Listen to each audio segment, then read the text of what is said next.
Hey guys, we have in front of us a long-awaited piece of, I don't know what you'd call it. Netrunner history. Netrunner history. The first Deluxe Expansion, Creation and Control, and we got this.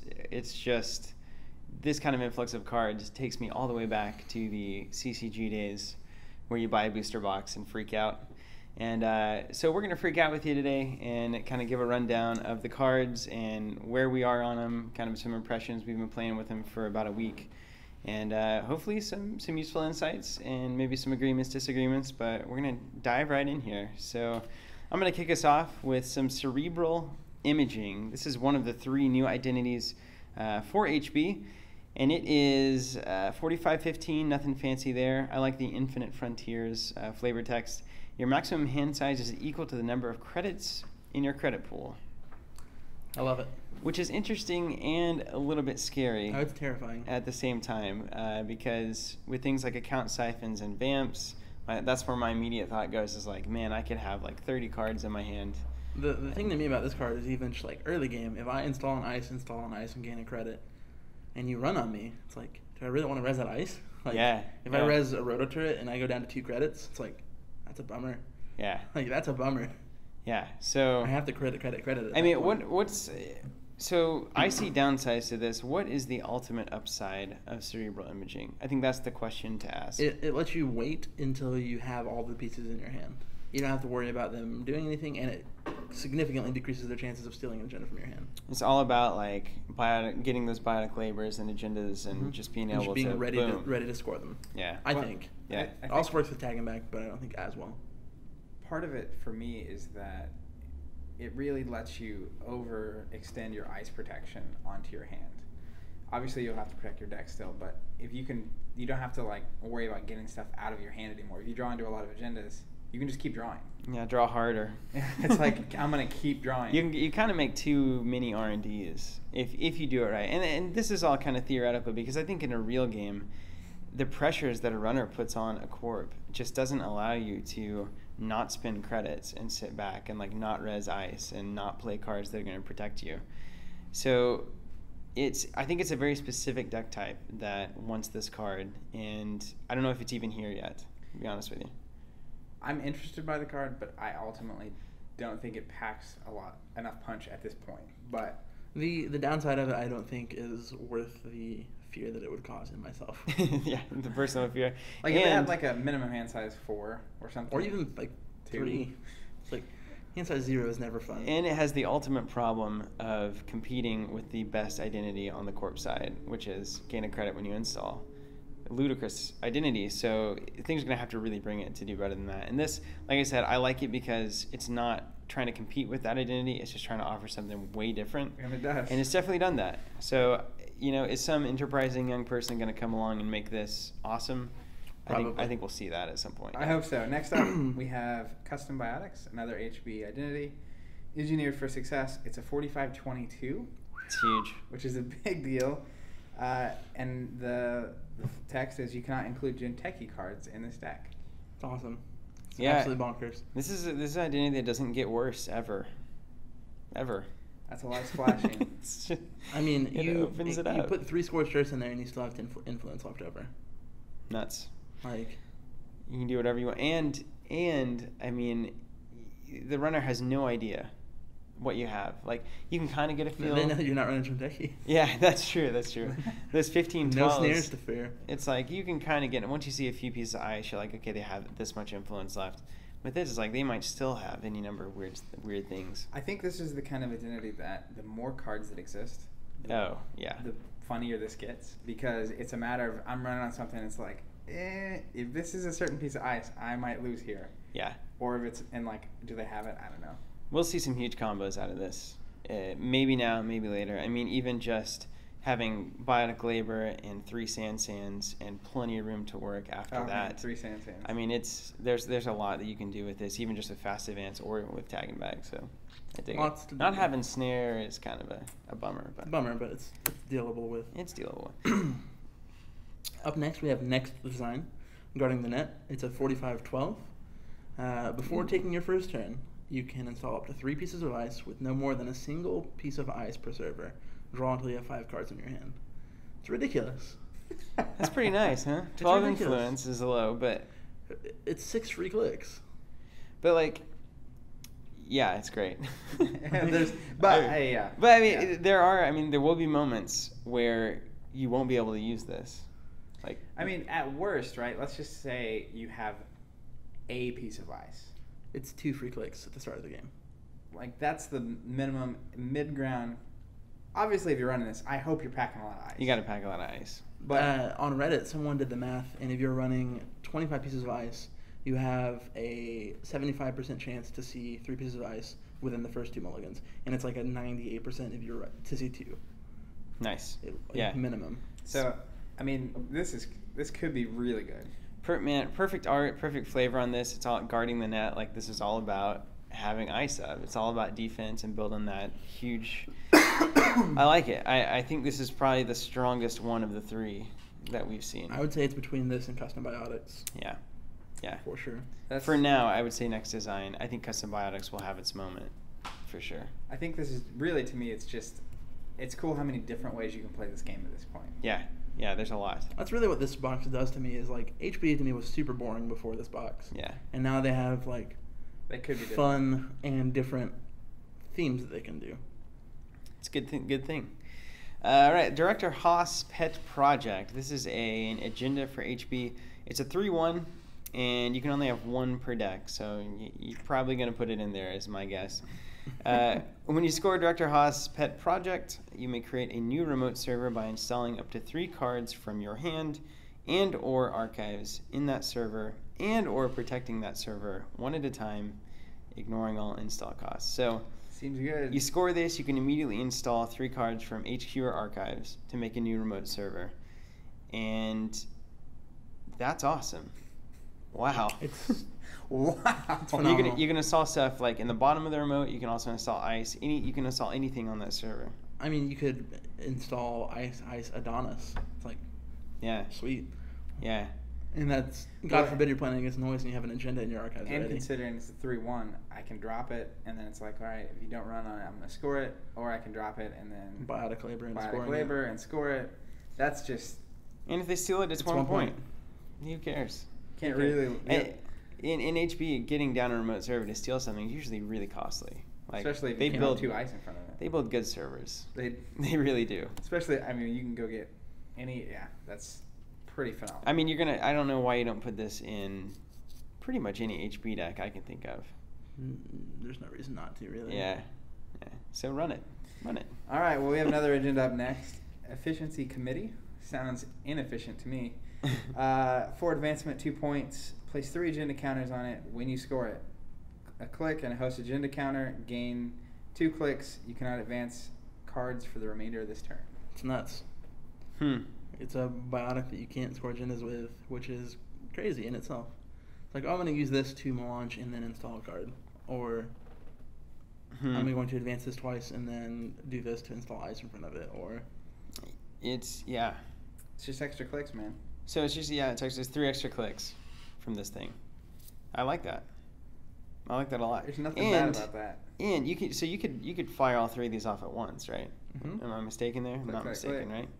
So you could get a lot of clicks. That's cool. I like that.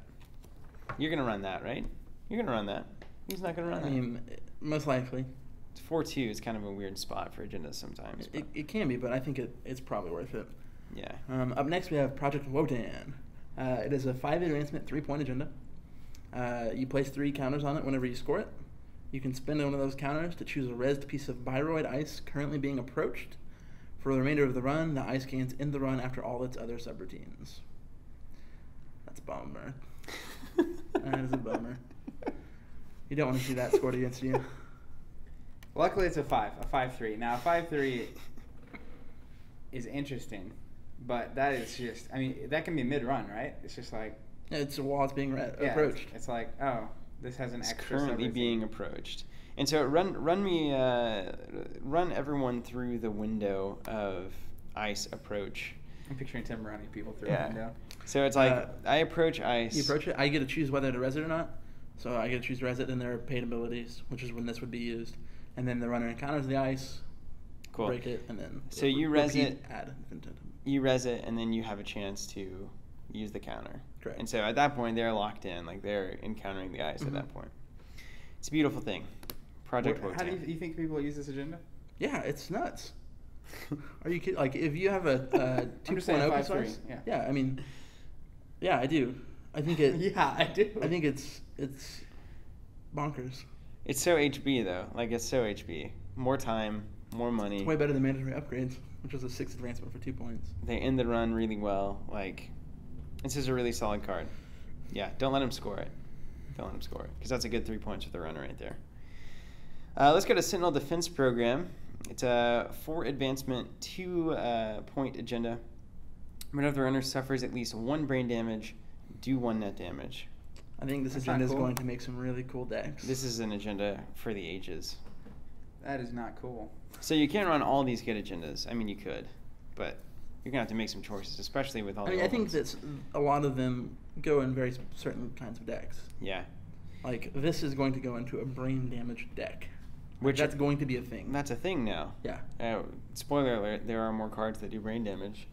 So this is awesome. I love that agenda, and it's just a passive, a nice clean. Just makes your deck sail in. To me, it's the pressure it puts on your opponent is actually pretty crazy, because now when I'm looking at running down a server and knowing that, oh, I can take those 2 brain damage and it'll be fine, it's less fine now. It's Yeah. completely less It's, fine. it's So much way for- less fine. Stim hacks are kind of getting run out of this. They've been gone for a while, but even so, it's cool. And This it is has great. phenomenal art. Yeah, it's all good. I mean, these are all good. You can't argue with any of this. Good card. Let's take it. Take it, Zach. All right, next up we have Alex T4LB07. Tenacet. Place 1 counter on it whenever you install it. Click, trash it, gain 2 credits for each counter on it. Trash cost of 2, cost 1 to res. 1 influence. So whenever you install a card, Yeah. place a power counter on it, which is awesome.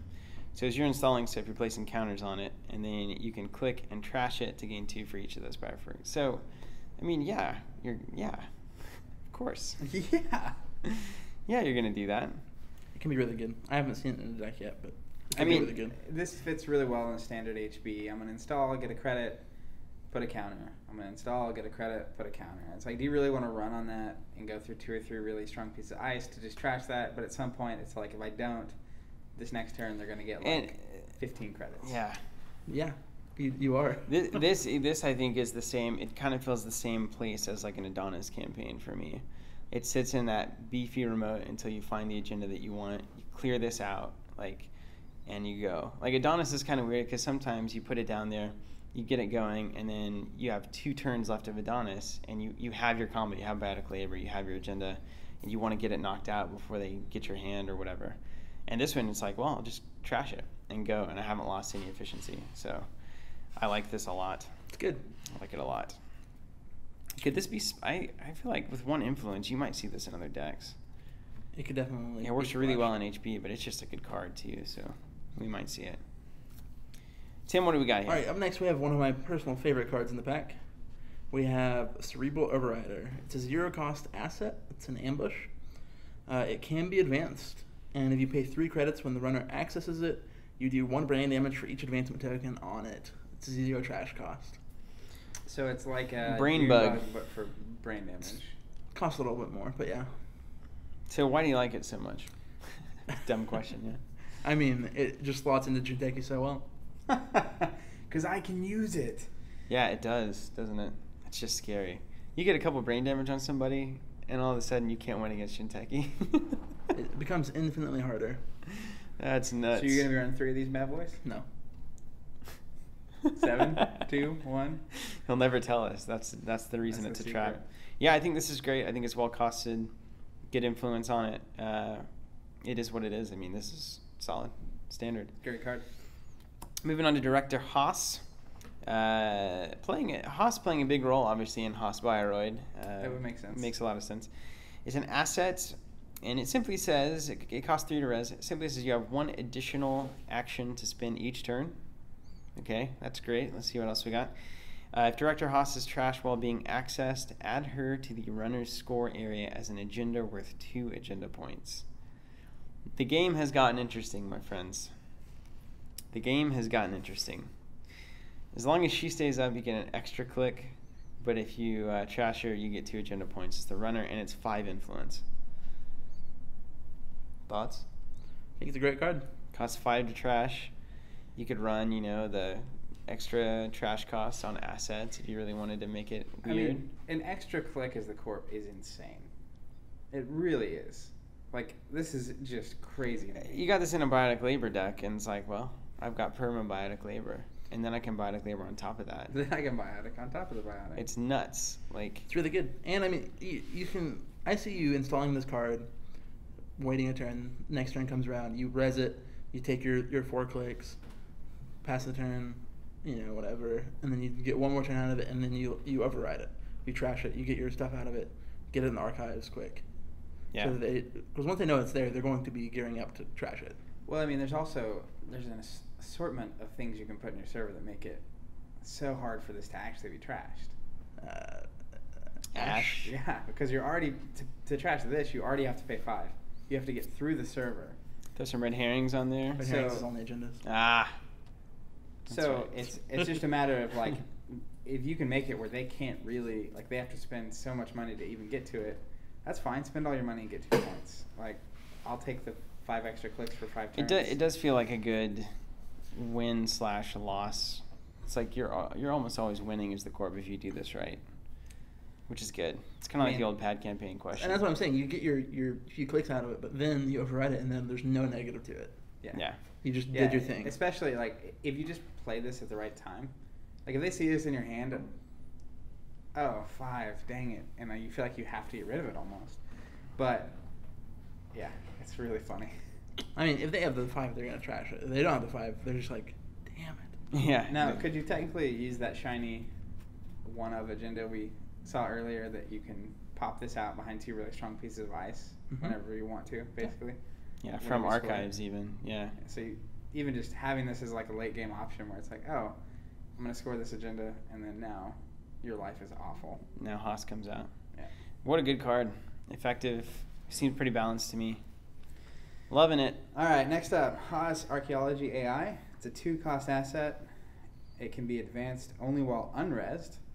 Spend a click and host an advancement token. Gain 2 clicks. Use this ability only once per turn. It's nuts. I see a theme here. It's like HB is all about, having a ton of actions in a turn. It's all about efficiency, the whole cyborg thing. This is cool. This is awesome. I mean, this is a great asset, right? This card's ridiculous is what it is. Yeah, I don't really know what else to... Haas Archaeology, like... I mean, at worst, I advance it once, res it, and then it's sitting there. And Just I'm ready to have a Biotic Labor whenever I want. And are you really going to break through my 5-ice server to trash this 1-cost asset? It's kind of unreal how efficient they're becoming. Like, really unreal how, like, they have so many ways of getting extra clicks. Where are those other deluxe expansions? They're on their way. Okay. I think they're on the boat. Good. That would be nuts. Well, yeah, there's not much else to say here, to be honest with you. No, fantastic card. All right, Tim. What's next? Up next, we have Thomas Hawes. Hmm. He's a 1-cost asset. He's an executive. Thomas Hawes can be advanced. You can trash him to gain 2 credits for each advancement token on Thomas Hawes. 1 trash cost, 1 influence. I love this card. I love it. Yeah, I think it's the card that people overlook. This is an interesting card. It really is. This is a really interesting card. First of all, it's nice because obviously you can trash it before they can trash it. So you're always going to get your payoff out of this. But I was looking at this like with matrix analyzers and NBN. Like, just keep throwing advancement counters on this guy. The thing about it, I think, that really makes it sing is Simone.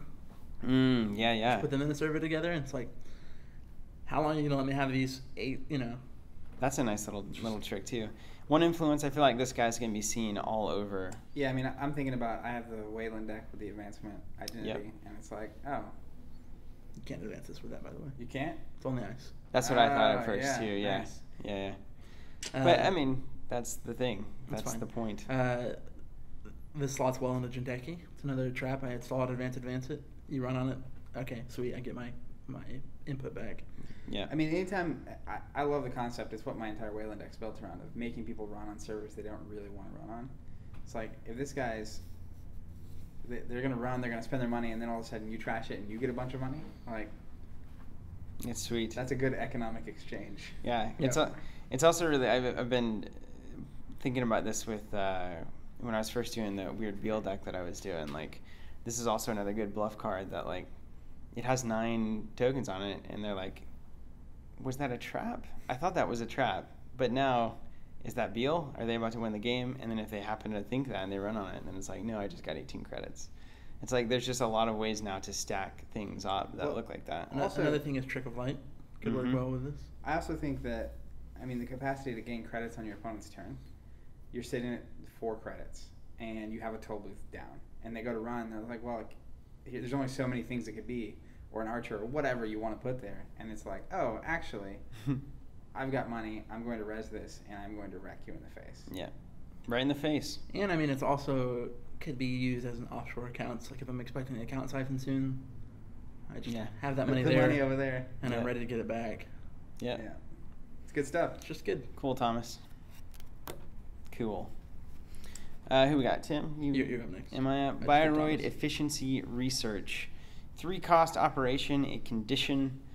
Res a piece of Bioroid Ice, ignoring all costs, and install Bioroid Efficiency Research on the ice as a hosted condition counter with the text, trash Bioroid Efficiency Research, and de-res host ice if all of its subroutines are broken during a single encounter. It's crazy.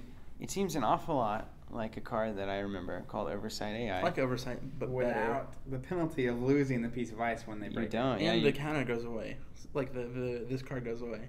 Yeah. It's like, it's so good. I'm going to install my 11-cost Heimdall 2.0. It just works so well in HP. GLHF. I mean, you run 3 of these and 3 Oversights, and you can just run the weirdest, biggest ice suite that HP can offer, and I think that has some potential there. Between that and Hadrian's, and you could do some weird stuff. Hey, you got 22 influence, why not? Run all the big ice. Why not? Toll booths, Hadrian's, doesn't matter. Yeah, that's pretty scary, actually. Yeah. It's pretty terrifying. Yeah, totally. This also slots well into next design, because if I draw my big ice, I can res it turn 1. Now, how often do you think this card gets, it's only Bioroid Ice? Yeah, so it's not really going to get splashed. Unless you're... Not right now. No, not right now. Not right now. No. Have we ever seen Alliance? Maybe? There's just no way. HP just does this so much better than anyone else could. Yeah, They just do. They have the goods. All right. Next up, we have Successful Demonstration. 2 credits for an operation. Play only if the runner made an unsuccessful run during his or her last turn. Gain 7 credits. Love this card. I'm going to disagree. We should fight. This is the moment I've been waiting for, because Tim and I have talked about this card, and we're going to have it out like Springer style here, I'm sure. No, we could just do an arm wrestling match. Nah. All right, Sure. so Tim, give me why this is such a good card. It's a transaction. So Wayland is in love with this card already, because they also have about 7 bajillion in their own subroutines. Mm-hmm. It's a lot. And B, it is a lot of money for something that's going to happen in the game. Sure. Now, what I would say is, okay, so I think you see this card and you're like, oh, sweet. Like, you play your hedge fund, you put your 2 pieces of ice down at the start of the turn. Runner's going to face check both of them to see what they are, and then you can play this next turn, and that's awesome. And I agree that is awesome. But my thinking goes to turn 5 or 6, where the runner has, as we've always seen, like in every game of regional season, Criminal with Crypsis, and they don't not break ice. Like, there's not a server.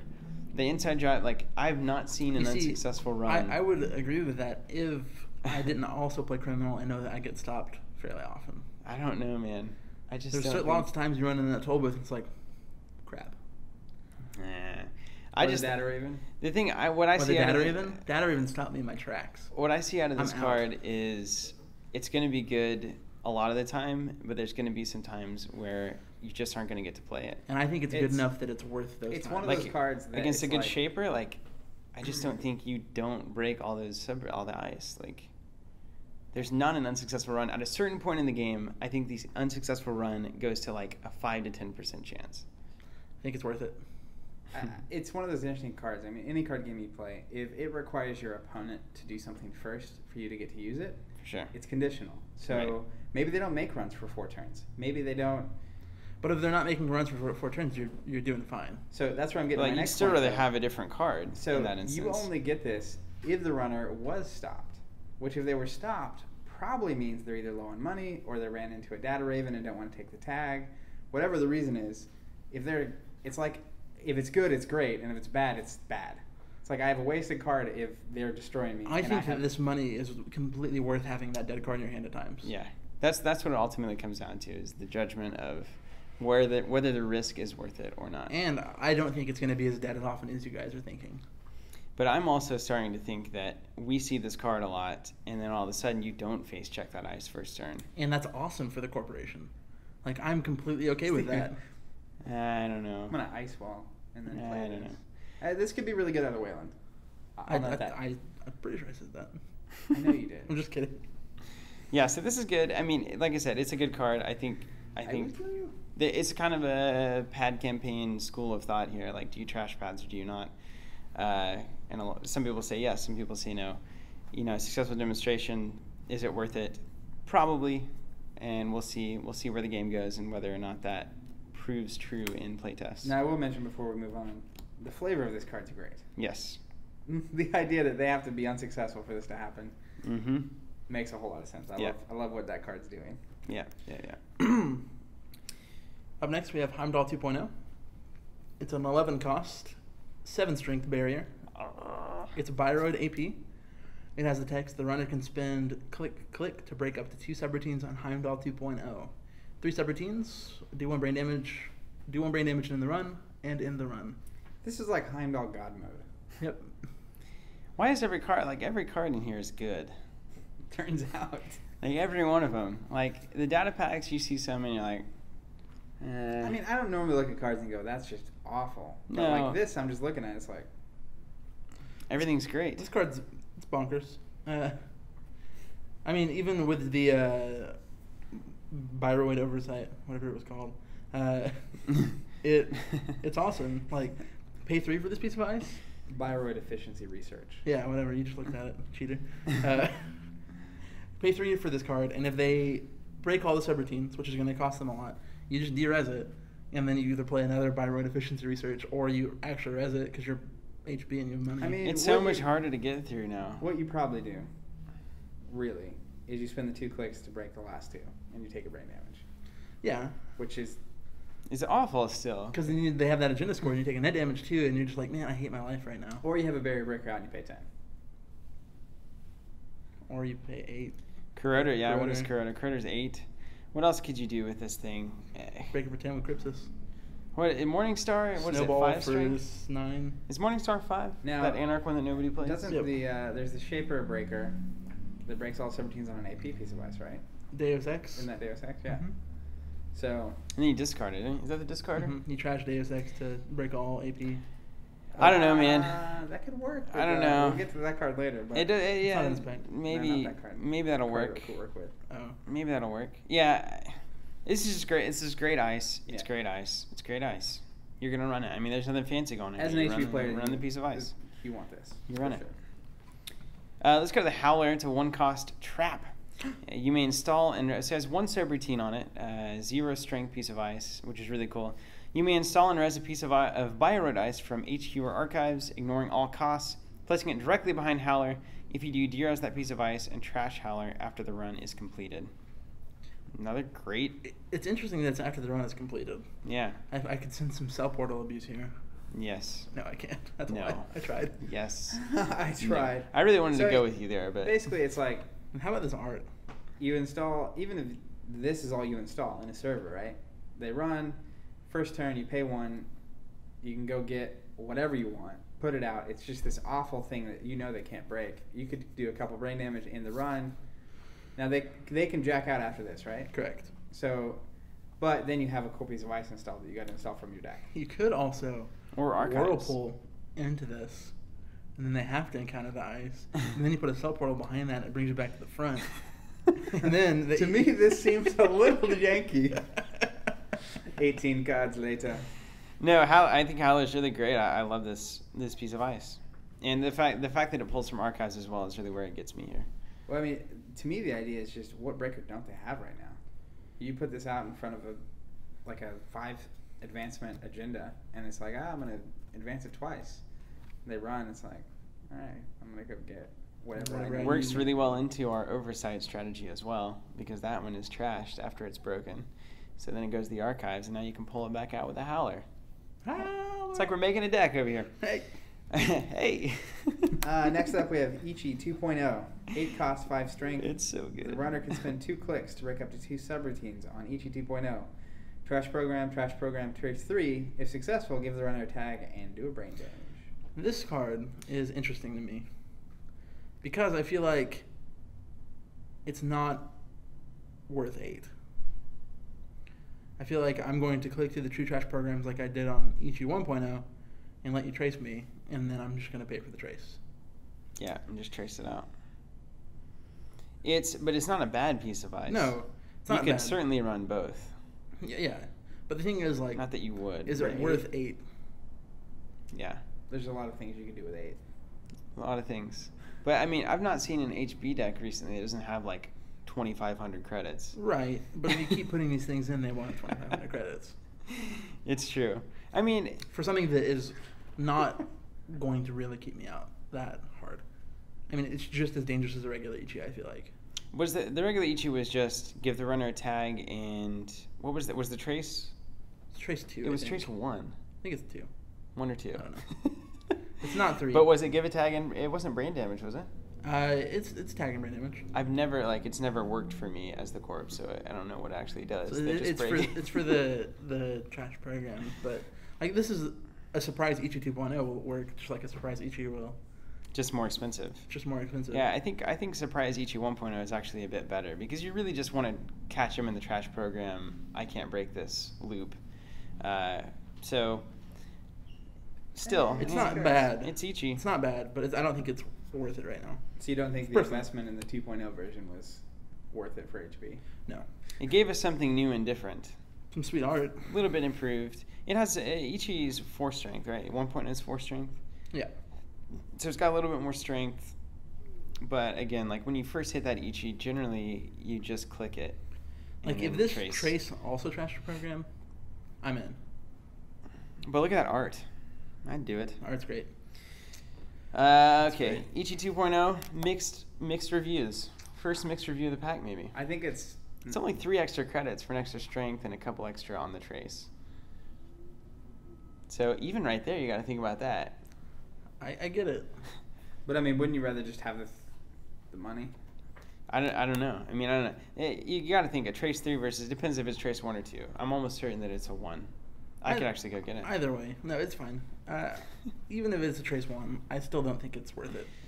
But, I mean, you run it. I'm not going to think you're dumb, but I'm not going to All I'm insult sa- you publicly. All I'm saying is, like, if you think of it like a 6 cost res piece of ice, stick with me here, because the trace is automatically 2 credits higher, it's kind of evening out a little bit.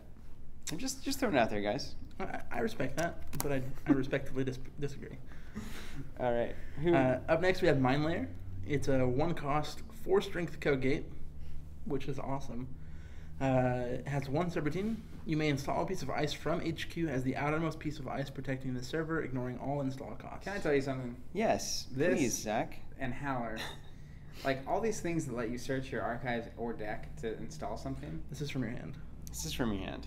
So that rant is cut short. Well, the things that let you install things, whatever the case may be, out of your deck, out of your hand, and just like, oh, it's installed, there it is. It's free clicks. I love it. Like, I'm kind of questioning why I'm not an HB player, and I would be right now if everyone wasn't also playing HB because of this. The other thing about this card that I'm seeing is, like, as a runner, are you really going to break this piece of ice? Are you really going to pay the credits to break a 4 strength code gate? Yeah, it's kind of like, For them to have another piece of ice on the server? Like, Mhm. sometimes, yeah, probably. yeah, it depends on what you're feeling. Like, are you playing for now or are you playing for later? sometimes you just have to guess. I'm just picturing nice these flavor text. really deep servers where it's like I've got 5 ice out, and then this is the 3rd piece of ice in there, and it's like I'll let you do it, and you just get it just gets worse. Yeah. What a good piece of ice this is. Ugh. I like it. I could see this in a lot of decks, actually. 1 influence. Slots well. Woo! Woo! All right, let's go to Victor 2.0. Let's see if this one is improved. It's a 5 strength, 5 cost. It's already looking pretty hot. Code gate, 5 strength code gate's nice. The runner can spend 2 clicks to break up to 2 subroutines. And I'm going to go to the subroutines first. Trace 2, if successful, place 1 power counter on Victor 2.0 and an in the run. So we have a 5 strength code gate within the run on it. It's pretty cool. And you can place a power counter on it with a successful trace. Hosted power counter, do a brain damage. It's nuts. This is much improved. This is awesome. It's also this an is AP. Awesome. It's an AP. It's worth noting.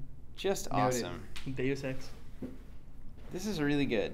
Just I think good. it's Good a- design. Really good card. I think it's a significant improvement over Victor 1.0. Significant improvement. Yeah. Not that Victor 1.0 is still bad or anything, but Boy, if it was one influence less, I would say that NBN should look at this one, but or even Jinteki. This is a. and this yeah. also combos well with their new agenda to do a net image as well. You let him get a couple counters? No way. You can't let him get a couple No counters. way. No Well, way. Let him get a counter. And This that's is 2 awfully damage. scary. Man, Gen Con's gonna be crazy. Like, I'm not ready for this. I'm not ready. Yeah, All right. that's well, good. let's keep going. Next up, we have Zed 1.0. 2 cost, 1 strength, Sentry, Bioroid, also an AP. The runner can spend a click to break any subroutine on him. The first subroutine is if the runner has spent at least 1 click to break a subroutine during this run, do a brain damage. The second one is if the runner has spent at least 1 click to break a subroutine during this run, do a brain damage. OMG brains. Nice shout out. It's a card. I don't like it. I think that it can definitely do work, but it's not going to work as much as you want it to. Yeah, it's one of those things where, like I was talking the other day, I was watching, we watch all the games for the commentary, and then just being in the store, watching games, watching players. And I've noticed that the players who consistently win have the least amount of conditions that require their decks to work. And it's like, this is one of those where it's like, all right, so I have to have ice in front of this that causes the runner to spin clicks, and then they have to actually spin the clicks. And then they have to get hit by this and not just break it. I just don't see this doing anything. I think with all the good cards that we've seen, there's no way this gets a slot in my brain, in my OMG brain. I think that it could have a place in a brain damage deck. That's their purpose. I mean, Project Wotan this to give it an in the run, and then you're like, wait, I can't spin clicks to break all of this. So do I want to end the run, or take a brain damage, or... I mean, it's not... It's a one-strength Sentry. I mean, Crypsis just poops all over this thing. It's one of those cards I look at, and I think, all right, I need this and this to happen for this to be good, like you were saying. But, I don't know, I look at, like, Heimdall 2.0, and I think, I just need that card in my hand for it to be good. I just need it, yeah. Like, it just needs to exist. Yeah. So that's where this, I mean, yes, theoretically we could go through about 100 different scenarios where, man, that was awesome that you used that card.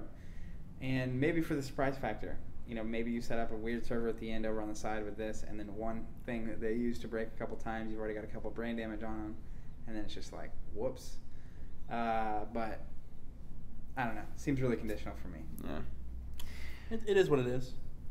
Indeed, it is. It'd be what it be. Up next, we have Awakening Center. It's a 2-cost upgrade. Awakening Center can host Bioroid Ice. Each piece is installed face down, ignoring all install costs. Whenever the runner passes all ice protecting the server, you can res a piece of the ice on Awakening Center, lowering the res cost by 7, and force the runner to encounter it. Trash the ice after the runner has been completed. It's a good Seems card. good. Yeah, it is a good card. I'm just going to res this Heimdall 2.0 for 4 credits that you have to deal with now. And then trash it, and then install it with what, not the Mind Layer, but the other one, the Howler.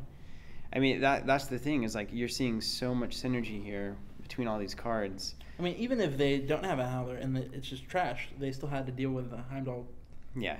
once. Talk about surprise Ichi. It's like surprise anything. That's the scariest thing. Well, think about this. It says you basically force the runner. You do force the runner to encounter. So like, just the idea of any of that ice that at the end, after it's all said and done, they have to encounter. All of a sudden, here it is. Yeah. A Janus. Yeah. Done. It's like, I'll pay 8 for Janus. Thanks. Yep. Man, I love that. I just love that. Like, that's so good. It's just bonkers. And it's bonkers. We're all playing HB then, yeah? No. I think the interesting part about a lot of these cards too, they have some low influence cost, but they make you, it's only Bioroid Ice that they work on. So that's a nice little, oh, you can use this, but you're also going to have to use influence on the Bioroids to even make it worth it. All right, well, let's move on to Tyr's Hand, which was also an excellent farming spot in World of Warcraft, if you guys didn't know. It's an upgrade. It's a 1 cost to res, 1 cost to trash. And I want to yell about this card for a while after I read this, so we can all just get ready for that, if that's okay. If the runner is about to break a subroutine on a piece of Bioroid Ice protecting this server, you may res Tyr's Hand. Trash, prevent a subroutine from being broken on a piece of Bioroid Ice protecting the server. So there's a lot going on here. The obvious thing is I don't understand the framework of this. Because there is no framework. There is no framework for about to break. And I think this is exceptionally sloppy, like from a design perspective. What is about to break a subroutine? What does that look like? Have they paid the money? Have they not paid? Have they said, I'm going to break this, and have they not paid the money? Like, that's the thing. I don't think there's an answer yet, right? Like, I've been looking around. I don't think there's an official answer yet. I looked like a week ago, and it's like the first time we saw this card on a spoiler, I think it was like, what does that even mean? Like, how do you put that language in there? I mean, even if it said, after the runner has paid credits to break a subroutine, like just something that's more obvious what's going on here. Yeah, about to break. Like, that doesn't make any sense. Do they pay for it? So, yeah, we don't know. We don't know. So please. It's assumed right now that you do.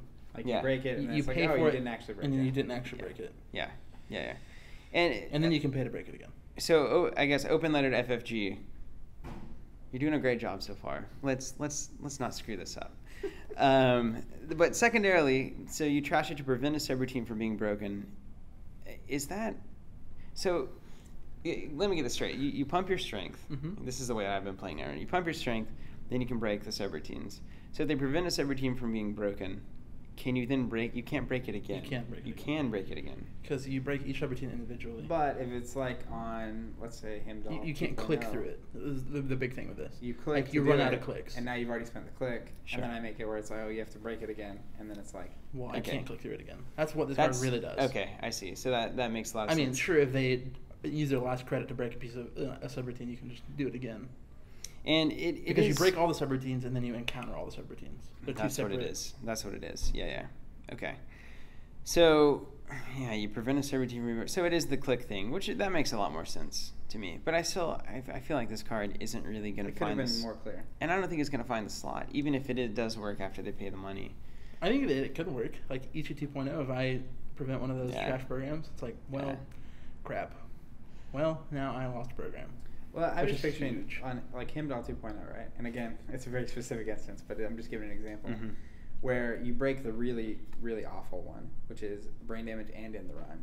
And I'm like, no, you're going to have to spend another click to break that one. But you can't, right? Right. Because on Heimdall 2.0, you have to spend 2 clicks to break 2 servers. So, like, it totally shuts that down. If you run, you spend 2 clicks, you have 1 click left, you can't break any of them. Yeah. Which is nice. So, I totally get, like, for that purpose, yes, good. I think we're going to have to reconsider how we play against HB. You could also have multiple of these in the same server. I'm not saying you should, but I'm saying you could. Just an idea, then prevent a couple from being broken. So honestly, I mean, the more that we're talking about it, the more I'm liking it, to be honest with you. But like I said, like these days, we're going to have to play HB differently. Like everyone's going to have to play against HB differently because you don't have the luxury of clicking through ice really anymore. Like, let's just assume that you can't do that, which is awesome for HB because their downfall is that their ice is awesome, but you can get through it if you need to. But like it's going to come to the point where it's like the first piece of ice you encounter on a server will be a 1.0. It's like, do I really want to click through this? What if there's a 2.0 back there? Well, the question is, do I really want to keep going after I've clicked through this? Well, yeah. at the end of the day. But like if I have the credit, like used to, if I had the credits to break it and I also had the clicks to break it as well, it's like I might just click through it to save my credits for something that I can't click through later. Yeah, definitely. But now do you really want to spend those clicks? That's what I'm saying. Yeah, good stuff. Yep. All right, next up we have Neutral Agenda, which I love. It's 3-1, Gillahan's Archaeology. It also, after you scored it, you can spend 2 clicks to gain 3 credits. Awesome. Yeah, this is just replacing False Lead in False every Lead deck. is the only time False Lead is going to be around is in a tag and bag deck. Mm-hmm. I love 3-1s in general. Yeah, you do, Mr. 14 Agendas. I love 3-1s. So having another 3-1 that I can use is great. And the fact that it's 2 clicks for 3 is just... 2 for 3, because a lot of times you install click, like install credit. So all the time. You may as well gain 3 instead of 2. The thing I want to compare this to is Government Contracts, which is a 5-3, click, gain 4. This is infinitely better. Yeah, totally. Because you can score it easier, way easier. Yeah. It's crazy. I love that card. It's crazy. It's a lot better. Love it. Up next, we have Levi University. I don't know. It's unique asset, 3 cost. It's ritzy. You can use a click ritzy. And That's fantastic. You can use a click and a credit to search for a piece of ice in your deck, reveal it, and add it to your hand. Then you shuffle your deck. This again, I can't help but get my brain on HB right now with stuff like this. But they can't include everything, right? That's the beauty of it. I mean, you could run a 59 card deck if you wanted to. You could. This is, man, I think this is a really potent card, like, for everything. A lot of decks aren't going to run it, but some decks will, and I think it's going to be a player choice, too. I think some players are going to be all about this card. Some players aren't. And it's just the way that you like to play. Like, a lot of people love the idea of searching through and having toolboxy type stuff, and this is a great one. It also, if it's early game and you have this card and you see that they have a barrier breaker, it's like, oh, well, I'm going to go get a code gate. Mm-hmm. Done. Yeah. Well, I think, to me, one of the most powerful things about the card is the mind game you can play with your opponent, where it's like, oh, I'm going to go get this card. And then... I'm going to go get an archer. And then it's like, all right, I'm going to stall a card. It's like, all right, is that the card you just went and got? Yeah. Or is that something else? And it's like, it might be a pop-up window, and they're not running on it because they think it's an archer, or they think it's a toll booth. People do that with a lot of cards, though. Like Archive Memories, people do that. I've seen Absolutely. Ben Ruggles Archive Memories for a Junebug. But I mean, you can literally go get almost install a card and anything. advance it twice, and it's like, God. And this is a great way to fill your hand for those things like Awakening Sinners or the Howlers. Like, it's just good. It's just really good. I think the one in Trash Cost is perfect for this, because if you can get there, you need to be able to get rid of it. Like, it's got to go, because this could get out of hand. Could be gray. Let's go to who is it? Is it my go? All right, Server Diagnostics. It's an asset, 3 cost. You gain 2 when your turn begins, and you trash it when you install a piece of ice. It only costs 2 to trash. I think it's solid. This is a great mid-game card whenever you don't have agendas in hand. It's like, oh, I haven't seen an agenda in a while. This card's been down forever. It's like, are you really going to run through my 3 or 4 pieces of ice to trash this? I mean, sweet. I don't know about this card. You have to install it. It's a card. You also have to pay 3 to res it. And then it's like... It does have what's going for it, though, is like, it's the same thing as like a pad campaign where you res it and then you still immediately get those 2, if I'm not mistaken, right? Because your turn begins. So you're really paying 1 for it. So it needs to be around for at least a turn or 2 for it to be worth. I mean, if you get 2 credits after the first time, you've broken even. Yeah. And if they trash it, you're ahead. Yeah. After that point. Yeah. The math says okay. That's all right. It's all right. I think it's great. I don't think it's amazing, but I think it works. It's a great mid-game card whenever I have a server built already and I don't have agendas. I do feel like it fits in that role of like a pad campaign, that sometimes you're running them and sometimes you're not, and it's not because it's an awesome or awful card. You're just either you have space for it or you don't. Yeah. All right, I'm into it. It doesn't work very well with HB, which is awesome, because a lot of their stuff that we just saw installs ice all over the place. So Yeah, it's not their fan. at least as far as I know. Next up, we have Bastion, which is a neutral barrier, 4 cost, 4 strength. Has a single subroutine in the run. It's like wall of static, but stronger. Yeah. So would you run this or wall of static? I think it depends on what deck you're running. If you generally don't have a ton of economy, wall of static. If you're Wayland, Bastion. If you're HB, Bastion. If you're running the neutral one, like you have to pick between the two. Yeah. To me, I think Really, it's not a money thing to me as much as it's an influence thing. No, we're talking about wall of static or this. Wall of static or They're Bastion. both neutral. Yeah. Oh, I got it. So I was picturing ice wall. No, yeah. I was like, why is Wayland one wall of static? They're not influence at all. Gotcha. So I mean, the thing that so you pay one more up front, but every time the runner encounters it, they're paying an extra credit. Mm-hmm. So it's going to be better for you over the long term to run Definitely. Bastions. But again, like wall of static You have isn't. to be able to res it. Yeah, it's not really there to punish the runner over and over. It's there to stop them from getting cheap R&D runs the first 3 turns. Mm-hmm. So, I mean, I think it's great. It's good to have in the pool. A lot of people will run one or the other. It's an interesting choice that when a player wins a big event, if they're running either, I'd be curious to talk to them about why they chose whichever one they chose. Or if they're running both. Whoa. Oh my god. It is a possibility. I mean, there's a lot of early game ice options then. All right, we have up next Data Pike. It's a 4 cost, 2 strength code gate with 2 subroutines. The first one is the runner must pay 2 credits if able. If the runner cannot pay 2 in the run. The second one is in the run. Why? Oh, why is this not just whenever the runner encounters it, he has to pay 2 credits? Because it would be awesome. Make it cost 5 and do that. It's way more fun. It's way more Total awesome. Junior. Yeah, it's way more awesome. But I mean, to me, this kind of fills an Enigma slot as well. Like the losing a click is a big deal in Enigma, but a lot of times they're running. Anyway, y'all can break through this just like it can anything that's under the 3 strength, which is automatically a whoa. Gordian not gonna have a hard time with this at all. So this is early game ice, and it's a matter of they got to pay 2, which can be a really big deal, and then they end the run. So they lose 2 credits and end the run. Is that a bigger deal than losing an action and ending the run? That's for you to decide. Yeah. Fair reader. I think an action is more important than the 2 credits. I think so. At that point in the game. I think so too. For sure, at that point in the game. So I'm not sure that this is going to replace Enigma, but again, it could be a side-by-side kind of. We're getting a lot more early game neutral choices, and you have options now. You have a lot more early game options. Some sweet art.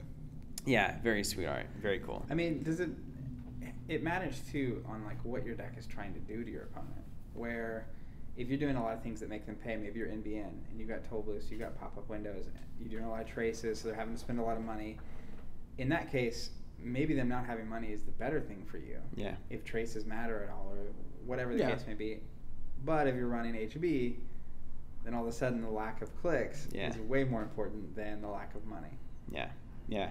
So again, really good option. I think it's a well-costed card, and it looks good to me. All right, guys, so that is our HB Corp side wrap-up. We'll be doing the runner side, shaper side as well, so stay tuned for that. And if you're interested in creation and control, we do have it for sale. That is something that we do. And you can check it out at this link. It's on our store, our web store. We'd love to have your business and give us a chance to show you how much we like you and care about you as customers and viewers.